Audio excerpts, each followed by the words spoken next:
Competitive examination की सफलता का एक बहुत बड़ा राज छिपा होता है उसकी स्ट्रैटेजी में, उसकी रणनीति में। जब हम बात हमारे सब्जेक्ट पॉलिटिकल साइंस की करते हैं या कोई भी एक सब्जेक्ट आप ले लीजिए, उसको जब आप पढ़ रहे होते हैं और आपका सपना टीचिंग एग्जामिनेशन की तरफ होता है, निश्चित रूप से अगर आप सब्जेक्ट पढ़ के आ रहे हैं तो उसके अंदर हमारे सामने बहुत सारे वेरिएशंस होते हैं और कंफ्यूजन ये होता है कि किसकी तैयारी करें और किसकी तैयारी को छोड़ दें। बहुत सारे जो भ्रम इस रूप में भी फैलाए जाते हैं कि आप यदि नेट की तैयारी करेंगे तो असिस्टेंट प्रोफेसर उसको आपको दोबारा से किसी कोर्स में एनरोलमेंट लेना पड़ेगा या कुछ और पढ़ना पड़ेगा, पीजीटी के लिए कुछ और करना पड़ेगा। मैं बात बहुत ग्राउंड की और प्रैक्टिकल करता हूं जनरली, तो उसी ट्रेंड को फॉलो करते हुए मैंने एक जो जनरली मेरे पास में सवाल रहता है कि सर हम इस एग्जाम की तैयारी कब करें, किसे छोड़ें और कैसे करें, तो मेरा एनालिसिस ये कहता है कि 4 एग्जाम्स बड़े ऐसे हैं जिनकी एक स्ट्रैटेजी हो सकती है।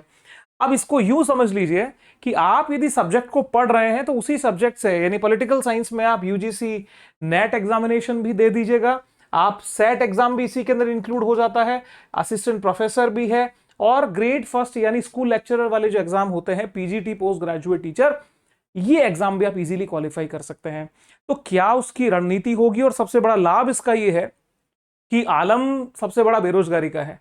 जो भी ये वीडियो देख रहा है वो या तो खुद के लिए देख रहा होगा या तो अपने परिवार के किसी सदस्य के लिए देख रहा होगा, और ऑब्जेक्ट क्या है? ऑब्जेक्ट है सरकारी नौकरी चाहिए। तो कुल मिलाकर के हम उस मछली की आंख पे नजर अगर गड़ा दें कि आखिर में हमारा अल्टीमेट गोल क्या है, तो अल्टीमेट गोल हमारा जॉब लेना है, हमारे करियर की सिक्योरिटी है। तो उसको लेकर के जब हम एक कोर पॉइंट पे पहुंचेंगे तो रणनीति बनाना और आसान हो जाता है। हम क्या करते हैं ना, ऊपर वाले सुपरफिशियल उसमें ही फंस जाते हैं, ऊपर स्ट्रक्चर में ही, कि भाई मुझे नेट एग्जाम देना है तो एक नेट का स्ट्रक्चर दिमाग में है, कल को कोई कह देगा जी पीजीटी दे लीजिए, तो फिर क्या होगा, वो स्ट्रक्चर को ब्रेक करना भारी होगा। टारगेट अपना सीधा सरल रखिए कि मुझे जॉब लेनी है। अब पॉलिटिकल साइंस से जॉब आपको कैसे मिलेगी, कौन कौन से एग्जामिनेशन, किस तरह से आपको पढ़ना है, क्या पढ़ना है, डिटेल में मैं आप चर्चा शुरू करता हूं।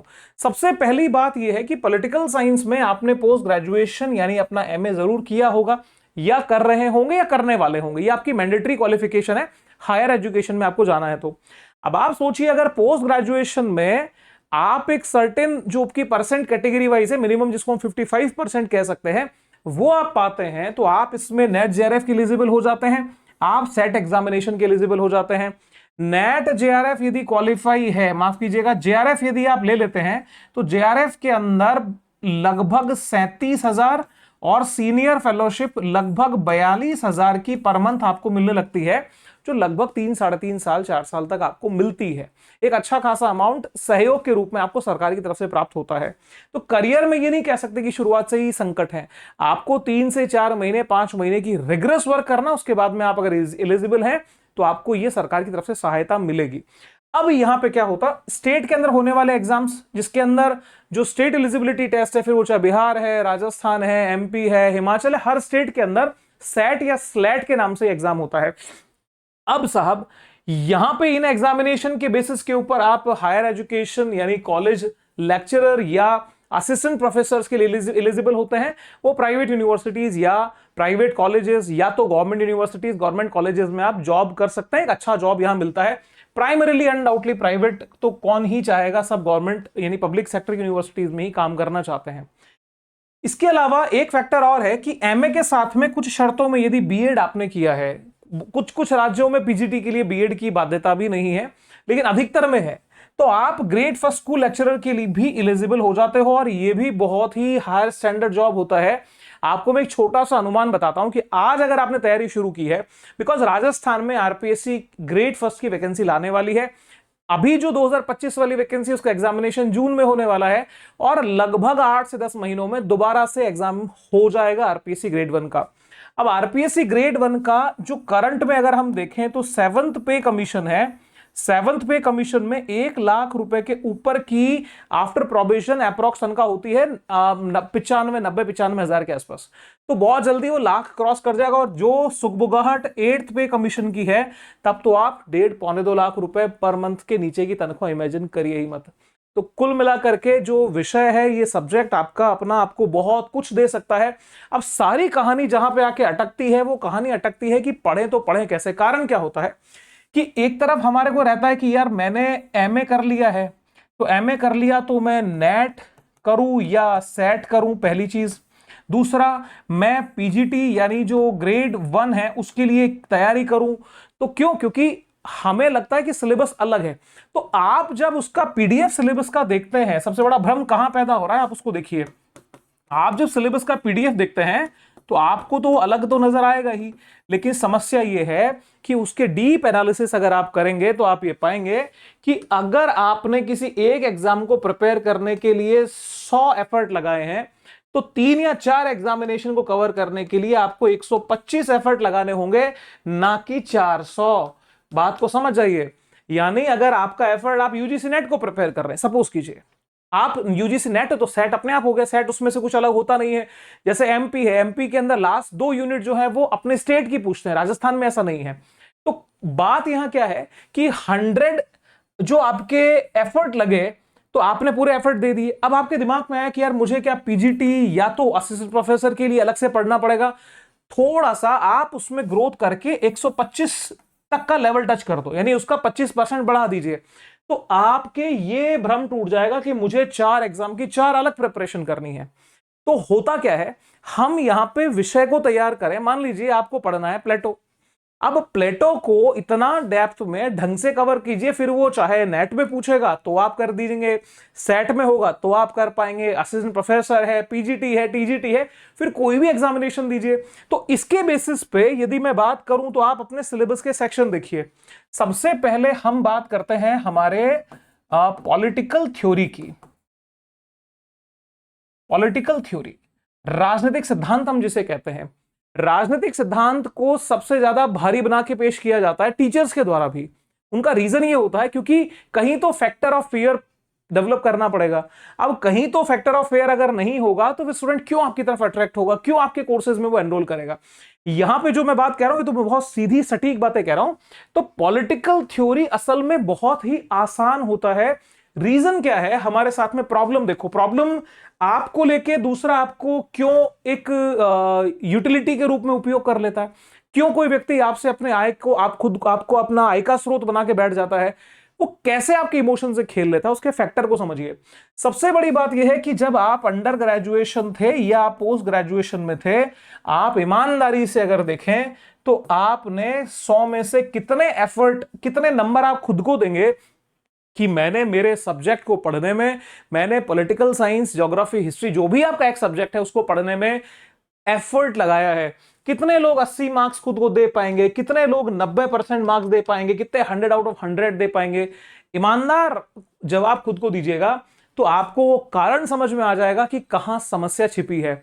समस्या असल में छिपी है जिस जगह में आके, फिर वो चाहे थ्योरी हो, थिंकर हो, कॉन्स्टिट्यूशन हो या कोई एक सब्जेक्ट कोई और हो, प्रॉब्लम जो छुपी होती है, प्रॉब्लम छिपी होती है हमारे कॉन्सेप्ट में। यानी हमारे कॉन्सेप्ट की क्लियरिटी नहीं है, अवधारणात्मक समझ विकसित नहीं हुई है, कॉम्प्रिहेंसिवली सांगोपांग विषय को नहीं पढ़ा है, तो हमें क्या होता है, रिलेट करने में प्रॉब्लम होती है।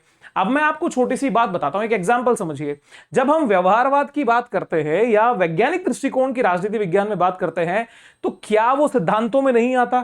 क्या वो आपके इंटरनेशनल रिलेशंस की थ्योरी में नहीं है? क्या वो पब्लिक एडमिनिस्ट्रेशन में वो विचार नहीं है? क्या ऐसे ही विचार हमारे को कंपैरेटिव पॉलिटिक्स में देखने को नहीं मिलता? आप सोचिए, वैचारिकता का आधार एक है, यदि हमने उसको समझा है तो हम उसी को 50 जगह यूज कर पाएंगे। मतलब यह है कि जब आप किसी रेस्टोरेंट में जाते हैं तो बहुत सारी डिशेस की सिंगल ग्रेवी होती है, उसमें कुछ हल्के फुल्के इंग्रेडिएंट का चेंज करके डिफरेंट डिश आपको पेश कर दी जाती है। तो हमें क्या करना है, हमें हमारा फोकस डालना है सब्जेक्ट के कॉन्सेप्ट को क्लियर करने में।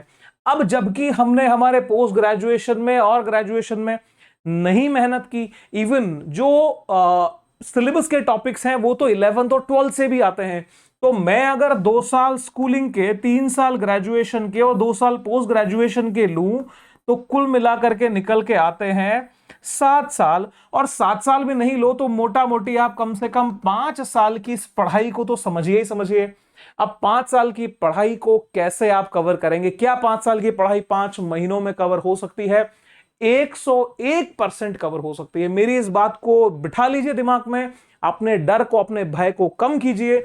निश्चित मानिए कि 101% आप किसी भी सब्जेक्ट को आपका बैकग्राउंड उसमें है या नहीं है, if you are ready to work hard, if you are ready to work smart, it is my guarantee within 5 months you can read और अंडरस्टैंड एनी सब्जेक्ट।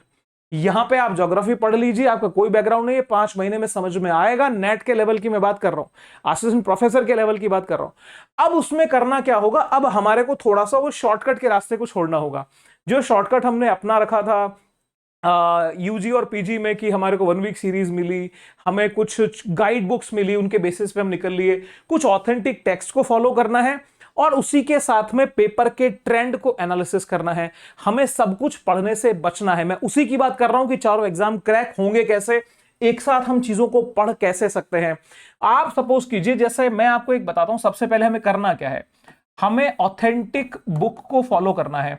अब एक सब्जेक्ट की, एक पेपर की, पर्टिकुलर टॉपिक की कितनी books हो सकती हैं, तो मेरा विचार है एक प्राइमरी बुक हो सकती है और एक रेफरेंस, एक जो सेकेंडरी बुक हो सकती है।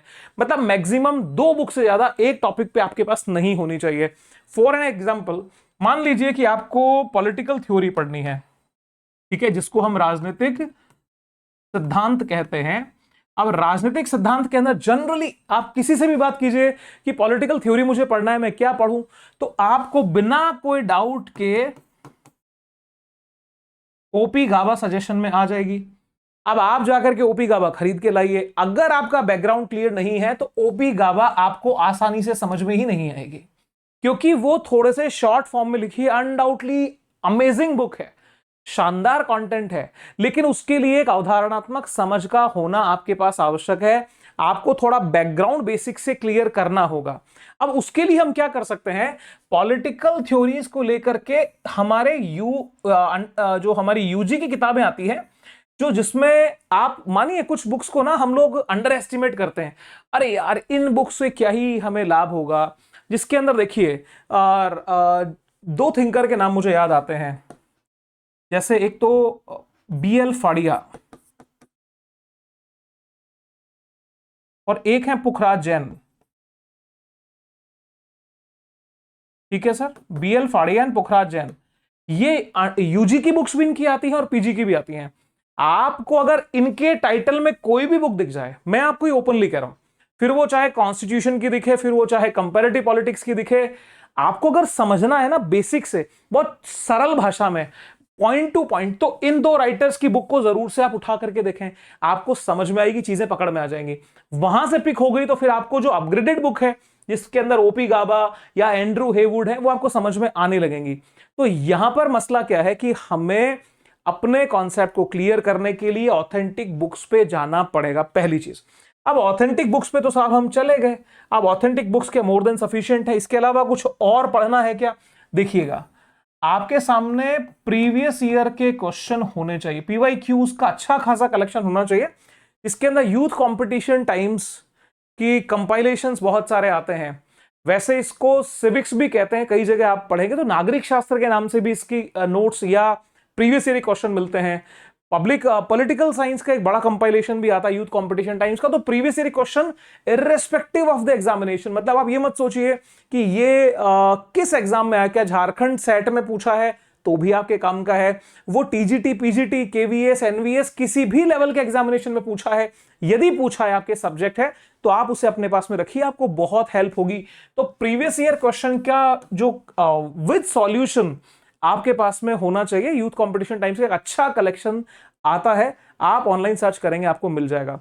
ये करने के बाद में 2 चीजें जब हो जाएंगी तो फिर हमारे पास में मौका आता है तीसरा। हमारे जिस जिस चैनल पे आप अभी ये क्लास देख रहे हो सकता है मेरी बात आपको लगे कि यार ये खुद के चैनल की ग्रोथ के लिए बोल रहा होगा। अगर ऐसा लालच होता तो हम इतने स्लो आगे नहीं बढ़ रहे होते। हम बहुत पीसफुली चलने वाले लोग हैं, बहुत सच्ची बात बोलने वाले लोग हैं। सुन लीजिए, आप जब यहां पे आते हैं मानस एकेडमी पे, तो यहां पे हमारा पूरा फोकस यूट्यूब पे होता है कि आपकी कॉन्सेप्चुअल क्लियरिटी कराई जाए। आप देखिए, जब आप एक कंपटीशन के दौर में होते हैं, जब आपको बहुत ज्यादा व्यूज की फाइट होती है, तब आप कैसे प्रोग्राम लाते हैं। एग्जाम नजदीक हो तो समझ में आता है, एग्जाम के बहुत पहले भी, कि IPL CPL GPL PPL और 100 क्वेश्चन, 500 क्वेश्चन, 5 घंटे काम तमाम, लाइक ऐसी बातें होती है। हमारे यहाँ क्या होता है, 1 घंटे का अप्रोक्स एक सेशन जब हम लेते हैं तो 3 से 4 क्वेश्चन बमुश्किल हम सॉल्व करते हैं, 3 to 4 क्वेश्चन। और हर एक क्वेश्चन में जब मैं एक्सप्लेनेशन कर रहा होता हूं ना तो लाइव व्यूअर्स घटते हैं, दुनिया के तो बढ़ते हैं, मेरे घटते हैं। रीजन, क्योंकि जब मैं एक्सप्लेनेशन कर रहा हूं तो थोड़ा सा दिमाग पे जोर लगता है। अब स्टूडेंट को चाहिए कि भाई हमें ऑब्जेक्टिव बताओ, आगे बढ़ जाओ, उससे तुम्हें क्या हो जाएगा। और ऑब्जेक्टिव्स अगर रट भी लोगे, और मान लो तुम बड़े किस्मत के, तो तुम महापुरुष हो, तुम्हारा नेट क्वालिफाई भी हो गया, तो उस नेट क्वालिफाई को करके क्या असिस्टेंट प्रोफेसर के इंटरव्यूज क्वालिफाई कर लोगे? क्या फ्यूचर में आने वाले बड़े चैलेंजेस को फेस कर जाओगे? इसलिए बहुत ज्यादा खुद को भाग्यशाली मानना छोड़ दो, मेहनत के ऊपर फोकस करने की टेंडेंसी बनाइए, पढ़िए, समझिए। तो यहां पे क्या होता है, एक होता है सर सेल्फ। तो सेल्फ के लिए मैंने आपको कह दिया, आपको ऑथेंटिक बुक्स का कलेक्शन डेवलप करिए। दूसरी चीज, पीवाईक्यूज का जो यूथ कंपटीशन टाइम्स का है, आप वो ले लीजिए। आपको इस संदर्भ में गाइडेंस चाहिए ना, तो आप, एक नंबर आपको स्क्रीन पे दिख रहा है ना, नंबर पे आप व्हाट्सएप करके अपना नाम लिखिए, अपना सवाल लिख के भेजिए, जवाब मैं आपको निश्चित रूप से दूंगा। थोड़ा टाइम आगे पीछे हो सकता है, बट आई विल रिप्लाई। और तीसरी चीज इसके साथ में, सेल्फ के साथ में होती है सर एक चीज, हेल्प। ठीक है, और वो हेल्प आपको मानस एकेडमी पे मिल रही है। अब फिर आप हमारे चाहे यूट्यूब कोर्सेज में रहिए, आप फाइनेंशियली स्ट्रांग हैं और कुछ पैसा इन्वेस्ट कर सकते हैं, तो आप पेड कोर्सेज में आ जाइए। पेड कोर्सेज का मतलब ये नहीं है कि यहां पे कोर्स को पुश किया जा रहा है, लेकिन इसमें निश्चित रूप से क्या होता है, आप जिस चीज को समझने में मान लीजिए आपको 5 दिन लगने हैं, तो वो आपको 50 मिनट में समझ में आ जाएगा, यानी 1 घंटे से कम में आप वो टॉपिक क्लियर हो जाएगा। रीजन, आप अपने पैसे से हमारा समय खरीद लेते हैं, अपना समय आप बचा लेते हो। और कंपटीशन की सबसे बड़ी, जो इसको हम कह सकते हैं पीड़ादायक बात यह है कि ये स्कूल और कॉलेज का एग्जाम नहीं होता है। यहां क्या होता है, आपको ग्रेड नहीं बनानी है, आपको सर्टेन परसेंट नहीं लाने हैं कि जी 60% लाया, हमारा डिवीजन फर्स्ट हो गया, हम थर्ड डिवीजन है, सेकंड डिवीजन है, वो तो कहानी खत्म हो गई। यहां पे तो कट ऑफ को टच करना, कट ऑफ का कुछ पता नहीं है। इसका मतलब हमें मैक्सिमम अपने पोटेंशियल को यूज करना है। अब क्या होता है, कंपटीशन के टाइम में हर बच्चा जब लगा हुआ है खुद को हथियार को एकदम शार्प करने में, तो आपको भी जुटना चाहिए। अब यहां पे बात आती है कि जब आप नेट की तैयारी करते हैं, तो नेट की तैयारी को आप इतना इंटेंसिव करिए। मैं शुरुआत को, जड़ जो पॉइंट बोल रहा हूं, नेट को बोल रहा हूं। नेट की तैयारी इतनी इंटेंसिव आप जब करेंगे, और एक अच्छे टीचर्स के गाइडेंस में जब आप होते हैं, पढ़ने का, समझने का आपको एक नजरिया विकसित होता है, उसके साथ साथ में पढ़ाने का स्किल भी डेवलप होता है। और जो पढ़ाने का स्किल डेवलप होता है वो आपको एक असिस्टेंट प्रोफेसर की तरफ लेके जाता है, क्योंकि जब आपने चीजों को इन डेप्थ पढ़ा है, 100 की जगह आपने 125% आपने एफर्ट डाला है, तो आप यूजीसी नेट को करते करते असिस्टेंट प्रोफेसर के लिए तैयार हो जाते हैं। और यूजीसी नेट का बाई प्रोडक्ट है सेट। बाई प्रोडक्ट समझ रहे हैं, चलते चलते आप इसकी तैयारी दमदार करिए, ये आपका हो जाएगा, तो आप अपने स्टेट में किसी भी असिस्टेंट प्रोफेसर की वैकेंसी के लिए एलिजिबल हो जाएंगे बिना कोई डाउट के। पहली चीज, जब आप नेट को प्रिपेयर करते हैं तो कुछ एडिशनल टॉपिक्स होते हैं जो आपके पीजीटी से थोड़े से अलग आते हैं। लमसम टॉपिक सेम है, कुछ एडिशनल टॉपिक्स है, जैसे मान लीजिए कि शांति पर्व एक टॉपिक है, वो नेट में नहीं आता, बट पीजीटी एग्जामिनेशन से पूछ लिया जाता है, पहले नेट के सिलेबस में हुआ करता था। तो आप वो एडिशनल, तो कुल मिलाकर के इसको करने के लिए हमें एक्स्ट्रा 100% नहीं लगाना। भाई यहां भी हमने 100 लगाया और यहां भी 100 लगाया, ऐसा नहीं होगा। यहां पे आपको सिर्फ 25% एडिशनल डालना है, और पीजीटी के साथ में आपकी बाकी जो भी एग्जामिनेशन है, फिर वो चाहे केवी, एनवीएस, वो सब एग्जाम क्लियर हो जाते हैं। बड़ी चीज क्या है कि अपना पर्सपेक्टिव क्लियर हो कि मुझे करना क्या है। आप करना क्या है में आप नेट सेट ये सब मत फंसाओ। आपको पहला टारगेट रखो कि मुझे जॉब लेना। अगर आपके पास जॉब है, if you are already post graduate teacher, अब ऑलरेडी असिस्टेंट प्रोफेसर है, तब तो फिर मेरी बात सुनने का मतलब ही नहीं है। अगर पोस्ट ग्रेजुएट टीचर है तो फिर आपका एक्सक्लूसिव फोकस आप बना लीजिए नेट को। अदरवाइज पहला टारगेट हो कि कैसे भी करके मुझे जॉब मिल जाए, तो सब्जेक्ट की मुझे क्लियरिटी हो जाए, फाउंडेशन मेरे मजबूत हो जाए। उसके लिए एक मेंटरशिप चाहिए। मेंटरशिप हम फ्री ऑफ कॉस्ट ही देते हैं, उसकी तो हमको चार्ज लेते नहीं। इस गाइडेंस में रह के अपनी तैयारी कर सकते हो। तो मुझे विश्वास है कि आप यदि पिक्चर को क्लियर कर लें, अपने सारे दिमाग की डस्ट को झाड़ के गिरा दें, अपने साथियों से सलाह लेना बंद कर दें, क्योंकि आप जिसे सलाह ले रहे हो पहले ये देखो कि क्या वो उस पार जा चुका है, क्या उसने उस एग्जामिनेशन को लेके कुछ अनुभव गेन किया है। अधिकतर लोग जो आपके संपर्क में आएंगे वो असफल लोग आएंगे, और असफल लोग आपको असफल होने के तरीके उनको 50 पता है, वो आपको नर्वस ही करेंगे। तो कुल मिलाकर के हौसले को मेंटेन रखते हुए प्रैक्टिकल अप्रोच की मुझे चीजें समझनी है, बस समझ में अगर आ गया तो कोई भी एग्जाम हो आपका क्वालिफाई हो जाएगा। पॉलिटिकल साइंस के लिए तो मैं आपको अश्योर करता हूं, गारंटी करता हूं, आपको बहुत ढंग से आप कंटेंट तैयार कर पाएंगे। तो इन सब बातों को मैं यहां कंक्लूड करता हूं। आपको कोई डाउट है इस नंबर पे व्हाट्सएप कर दीजिए, अपने सवाल को रखिए, पूछिए, समय लेके मुझसे बात कीजिए। और अगर आप हमारे पेड कोर्सेस में इंटरेस्टेड हैं, उसके बारे में जानकारी मैं आपको दे देता हूं। अगर आप पेड कोर्स में इंटरेस्टेड हैं तो ही देखिएगा, अदरवाइज आप यहां पे स्किप कर सकते हैं। हमारे पास में 2 बैचेस हैं, बेसिकली 3 बैच हैं।